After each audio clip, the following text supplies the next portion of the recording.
मित्रांनो, दिवाळी म्हणजे प्रकाशाचा, प्रेमाचा आणि माणुसकीचा सण. अंधारावर प्रकाशाचा विजय आणि दुःखावर आनंदाचं राज्य, हीच दिवाळीची खरी ओळख. पण आजच्या काळात दिवाळी साजरी करण्यात एक मोठी समस्या वाढत चालली आहे. ती म्हणजे फटाक्यांमुळे होणारं प्रदूषण. दिव्यांच्या जागी धूर, आनंदाच्या जागी कर्कश आवाज आणि हास्याच्या जागी आरोग्याचा त्रास दिसतो. फटाके फोडताना काही क्षण आनंद मिळतो, पण त्याचा परिणाम खूप काळ टिकतो. तसंच फटाक्यांचा मोठा आवाज प्राणी आणि पक्ष्यांसाठी सुद्धा खूप त्रासदायक ठरतो. कुत्रे, मांजरी, पक्षी हे मोठ्या आवाजाने घाबरतात, काही वेळा जखमी सुद्धा होतात. काही लोक रात्री उशिरापर्यंत मोठमोठ्या आवाजांचे फटाके फोडतात, त्यामुळे किती त्रास होतो.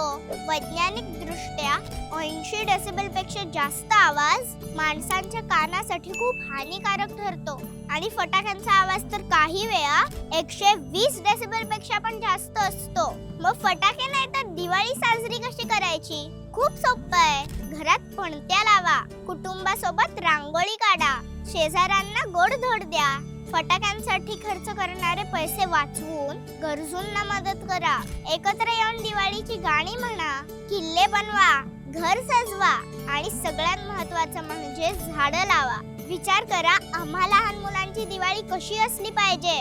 धुरांनी भरलेली, आवाजांनी दडपलेली की प्रकाशांनी उजळलेली, प्रेमाने न्हालेली? आनंद मिळवण्यासाठी आवाजाची गरज नाही, आनंद तर प्रेम, एकता आणि उजेड पसरवण्यात आहे. तर मित्रांनो, या दिवाळीत आपण ठरवूया, फटाक्यांचा आवाज नाही तर पणत्यांचा, कंदिलांचा प्रकाश वाढवूया, निसर्गाचं, प्राण्यांचं रक्षण करूया आणि सोबतच आपल्या आरोग्याचंही. कारण खरी दिवाळी तीच जी आपल्या सोबत सगळ्यांच्या आयुष्यात उजेड आणते. तुम्हा सर्वांना आमच्या कलाकार टीम कडून दिवाळीच्या हार्दिक शुभेच्छा. संपूर्ण व्हिडिओ पाहण्यासाठी कलाकार YouTube चॅनलला नक्की भेट द्या.